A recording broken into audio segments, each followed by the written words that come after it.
Hello guys, எல்லாருக்கும் வணக்கம். இந்த வீடியோவில் நம்ம என்ன பார்க்க போகிறோம்னா, இப்போ இருக்க விலைவாசிக்கு ஏற்ற மாதிரி ஒரு சீப் அண்ட் பெஸ்ட்டாக ஒரு கேமிங் பிசி பில்ட் பண்ணலாமா அப்படிங்கிறதான் பார்க்க போகிறோம்.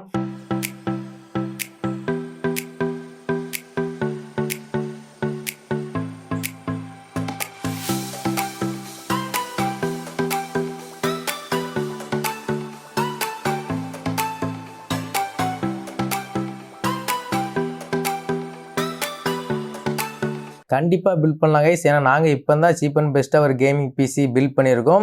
ஸோ அதோட வீடியோ தான் நீங்கள் பார்த்துட்ருக்கீங்க. ஃபுல் வீடியோட லிங்க்கை நான் வந்து டிஸ்கிரிப்ஷனில் கொடுக்குறேன், நீங்களும் பாருங்கள். அதோட நாங்கள் பில்ட் பண்ண கடையோட லொக்கேஷனை நான் டிஸ்கிரிப்ஷனில் கொடுக்குறேன், பார்த்து நீங்களும் அதே மாதிரி பிசி பில்ட் பண்ணி என்ஜாய் பண்ணுங்கள். மறக்காமல் நம்ம சேனலை லைக் பண்ணி, ஷேர் பண்ணி, சப்ஸ்கிரைப் பண்ணி பக்கத்தில் இருக்க பெல் ஐக்கன் அழுத்தி ஆல்ல போட்டுருங்க.